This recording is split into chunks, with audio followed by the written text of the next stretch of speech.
രണ്ട് വ്യത്യസ്ത സാഹചര്യങ്ങളിൽ ആകെയുള്ള രണ്ട് ആൺമക്കൾ തന്നിൽ നിന്നും അകന്നതിൻ്റെ കാരണം തേടിയാണ് രണ്ട് ആൺകുട്ടികളുടെ അമ്മ കൊടുങ്ങല്ലൂർ സ്വദേശിയുമായ നസീമ ഇന്ന് പ്രവാസ ലോകത്തെ തേടിയെത്തിയിരിക്കുന്നത്. ഷിനാജും സിയാദും, ഇതാണ് നസീമയുടെ രണ്ട് ആൺകുട്ടികളുടെ പേര്. ജീവിതത്തിലെ ദുരിതപൂർണമായ ഈ സംഭവങ്ങൾ നമ്മളോടൊപ്പം പങ്കുവയ്ക്കുകയാണ് നസീമ. മക്കളുടെ തിരിച്ചുവരവാണ് നസീമയുടെ ഏക ആഗ്രഹവും ആശ്രയവും. ചോദിച്ചറിയാം ഈ മക്കൾ എന്തുകൊണ്ടാണ് ഈ അമ്മയെ വിട്ടിട്ട് പോകാനുള്ള കാരണമെന്ന്. നസീമയുടെ ഭർത്താവ് എവിടെ? ഭർത്താവ് ഗൾഫിലായിരുന്നു, ദാസ് ഐലൻഡിലായിരുന്നു ജോലി. ആള് ഇപ്പൊ 4-5 വർഷമായിട്ട്. എന്താ അദ്ദേഹത്തിന്റെ പേര്? അബ്ദുൽ കരീം. അബ്ദുൽ കരീം ഇപ്പൊ എവിടെ? അബ്ദുൽ കരീം ഇപ്പൊ നാട്ടില് ഇപ്പൊ ഒരു വണ്ടി ഓടിച്ചോണ്ട് നടക്കാണ്. എയ്സ് എന്ന് പറഞ്ഞിട്ടുള്ളൊരു വണ്ടി ഓടിച്ച ആള് നാട്ടില് നടക്കാണ്. അപ്പൊ അദ്ദേഹത്തിന് വീടുണ്ട്? നിങ്ങളും അദ്ദേഹം ഒരുമിച്ചായിരുന്നു ഞങ്ങൾ താമസിച്ചിട്ടുണ്ടായിരുന്നത്. എത്ര കാലം വരെ? 32 വർഷം എൻ്റെ കല്യാണം കഴിഞ്ഞിട്ട്. ഞങ്ങൾ തമ്മിൽ ഇപ്പൊ വഴക്ക് ഇതായിട്ട് ഇപ്പൊ 4 വർഷം ആയിട്ടുള്ളൂ. എത്ര മക്കളാ? ഞങ്ങൾക്ക് 2 മക്കളാ. അവരാണ് ഇപ്പൊ ഷിനാജും സിയാദും. ഇവരിപ്പോ എവിടെ? മൂത്ത മോന് ആദ്യം ഒരു അറബിയുടെ വീട്ടിലെ ഡ്രൈവറായിട്ടാണ് പോയത്, അലൈനിൽ തന്നെ. ഇപ്പൊ സ്വന്തമായിട്ട് അവന് വേറെ എന്തൊക്കെയോ വണ്ടിയൊക്കെ എടുത്തു സ്വന്തമായിട്ട് ഓടിക്കുന്നു പറഞ്ഞു. എൻ്റെ മൂത്ത മോൻ്റെ കല്യാണം കഴിഞ്ഞതാ, ഭാര്യയായിട്ട് ഇപ്പൊ ഗൾഫിലാണ്. അപ്പൊ ഈ ഞങ്ങൾ തമ്മിൽ ഇങ്ങനെ വഴക്ക് കൂടിയുന്ന ആ ടൈമിൽ മോൻ നാട്ടിലുണ്ടായിരുന്നു. മൂത്ത മോൻ നാട്ടിൽ ഹസ്ബൻഡായിട്ട് വഴക്ക് കൂടിയ ടൈമിൽ മൂത്ത മോൻ ഷിയാദ് നാട്ടിലുണ്ടായിരുന്നു. ഇപ്പൊ ഒറ്റയ്ക്കാണ്. നിങ്ങൾ തമ്മിൽ എന്താ പ്രശ്നം? ഞങ്ങൾ തമ്മിൽ പ്രത്യേകിച്ച് ഒരു പ്രശ്നമില്ല എന്ന് പറയാന്ന് വെച്ചാല്, ഒരു പ്രശ്നമില്ലാതെ ഇപ്പൊ 4 വർഷം 5 വർഷമായിട്ട് നിങ്ങൾ വേറിട്ടിട്ടല്ലേ താമസിക്കുന്നത്? അതെ അല്ലേ? അബ്ദുൽ കരീം വേറെ വീട്ടിൽ താമസിക്കുന്നു, നസീം വേറെ വീട്ടിൽ താമസിക്കുന്നു, ശരിയല്ലേ? അപ്പോൾ മക്കള് നിങ്ങളുടെ അടുത്തേക്ക് വരുന്നില്ല, അതല്ലേ ഇപ്പൊ നിങ്ങൾ മക്കളെ തേടി വരുന്നത്? മക്കളിവിടെ വന്ന് പോകണൊക്കെ ഉണ്ടാവും. ഇളയ മോന് നാട്ടില് ഇപ്പൊ 10 ദിവസത്തെ ലീവിന് വന്നു. നിങ്ങളെ കണ്ടില്ല? വന്നിട്ടുണ്ടായിരുന്നു. നിങ്ങൾ കാണാൻ പോയി? ഞാൻ കാണാൻ വേണ്ടി പോയിട്ടുണ്ടായിരുന്നു. പുള്ളിക്കാരനെ കാണാൻ പോകുന്നുണ്ടോ? പുള്ളിയുടെ അടുത്താണ് അവർ നിൽക്കുന്നത്. ഭർത്താവിന്റെ അടുത്ത് വന്ന കുട്ടികൾ 2 വന്ന് പോകുന്നുണ്ട്. നിങ്ങളിപ്പോ എവിടെ താമസിക്കുന്നത്? ഞാൻ ഭർത്താവിന്റെ വീടിന്റെ അവിടെ നിന്ന് കുറച്ച് നീങ്ങിയിട്ടാണ്. എത്ര കിലോമീറ്റർ?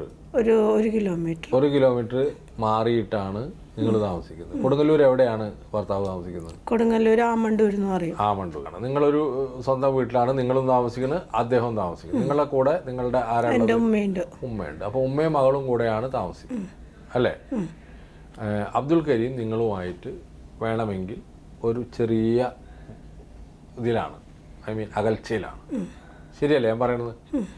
അപ്പോൾ അബ്ദുൽ കരീമിൻ്റെ കൂടെയാണ് മക്കള് എന്ന് പറഞ്ഞാൽ ശരിയാവുമോ? ശരിയാവും.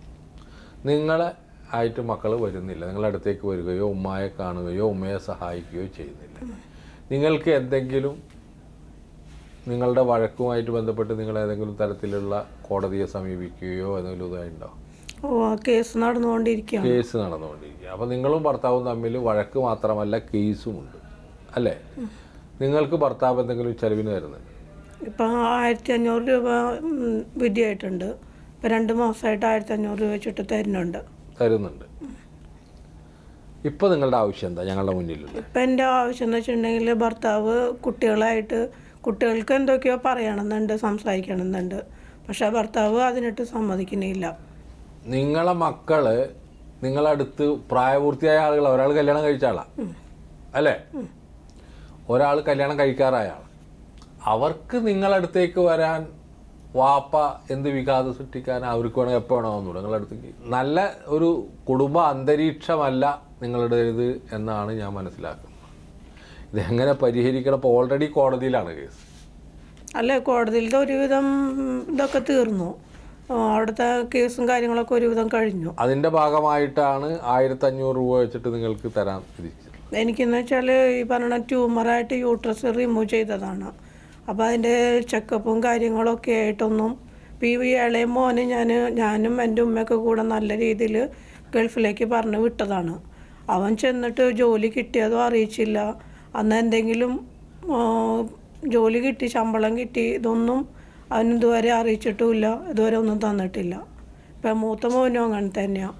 എന്തുകൊണ്ടാണ് ഈ കുടുംബ വഴക്കിൻ്റെ ഡീറ്റെയിൽസിലേക്ക് ഞാൻ ചോദ്യങ്ങൾ ചോദിക്കാതിരുന്നത് വളരെ വ്യക്തമാണ്. എനിക്കത് സാധാരണ ഞാൻ ചെയ്യുന്നതാണ്, പക്ഷെ അത് ചെയ്യാതിരിക്കാൻ കാരണം ഇത് കാണാതാകുന്ന ഒരു വിഷയവുമായി ബന്ധപ്പെട്ടതല്ല, ഒരു കുടുംബ പ്രശ്നമായതുകൊണ്ട് യോജിക്കാൻ എവിടെയെങ്കിലും ഒരു സാധ്യതയുണ്ടെങ്കിൽ അത് കണ്ടെത്തലാണ് എൻ്റെ പണിയെന്നാണ് എനിക്ക് തോന്നുന്നത്.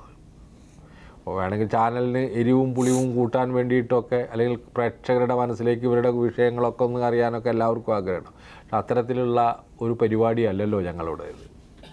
ഞങ്ങളെ സംബന്ധിച്ചിടത്തോളം ആശ്വാസം ഉണ്ടാക്കുക, സമാധാനം ഉണ്ടാക്കുക, കുടുംബങ്ങളെ യോജിപ്പിക്കുക, കാണാതായവരെ കണ്ടെത്തുക, ഇത്തരത്തിലുള്ള പ്രവർത്തനങ്ങളിൽ ഏർപ്പെടുന്ന ഒരു പരിപാടിയിൽ തീർച്ചയായിട്ടും അത്തരത്തിലുള്ള, അതുകൊണ്ടാണ് ഈ സഹോദരി പറയാനുദ്ദേശിച്ച ചില പ്രശ്നങ്ങളിലേക്ക് ഞാൻ വെളിച്ചം വീശാതിരുന്നു.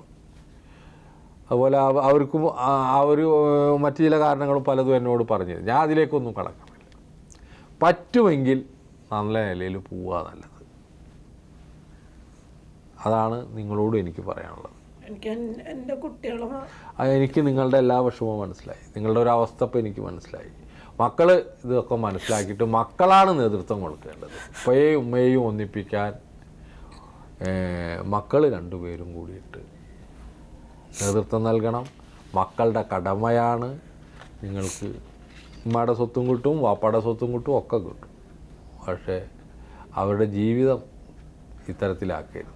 ഉപ്പാക്കൊരു സഹായം ആവശ്യമാണ്, ഉമ്മാക്കൊരു സഹായം ആവശ്യമാണ്. നിങ്ങൾക്ക് വേണമെങ്കിൽ ആരുടെ സഹായം വേണമെങ്കിൽ തേടാം. ഞാൻ വരണോ, ഞാൻ വരാം. അല്ലെങ്കിൽ അവിടെ എത്രയോ ധന്യരായിട്ടുള്ള ആളുകൾ, പ്രഗത്ഭരായിട്ടുള്ള ആളുകൾ കൊടുങ്ങല്ലൂരുണ്ട്. ആദ്യത്തെ പള്ളി ചെയർമാൻ പള്ളി അവിടെയാണ്. അവിടെ അതിൻ്റെ ഭാരവാഹികളുണ്ട്. ആരെ വേണമെങ്കിൽ നിങ്ങൾക്ക് കിട്ടും. എല്ലാ മനുഷ്യരും ഇത്തരത്തിലുള്ള യോജിപ്പുകൾക്ക് വേണ്ടിയിട്ട് നിൽക്കുന്ന ആളുകളായിരിക്കും. അതാണ് നല്ലത് എന്നാണ് നിങ്ങളോട് പറയാനുള്ളത്. ഞാൻ മക്കളോട് പറഞ്ഞിട്ടുണ്ട്. മക്കളാണ് അതിൽ നേതൃത്വം എടുക്കേണ്ടത്. കുട്ടികൾ വിചാരിച്ചാൽ തീരാവുന്നതല്ലോ. അല്ലെങ്കിൽ ഭർത്താവ് ഒന്ന് വിചാരിച്ചാൽ തീരാവുന്നതാണല്ലോ. നിങ്ങളും വിചാരിക്കണം. എല്ലാവരും വിചാരിക്കുമ്പോൾ നിങ്ങളും ഒത്തുതീർപ്പുകൾക്ക് വേണം.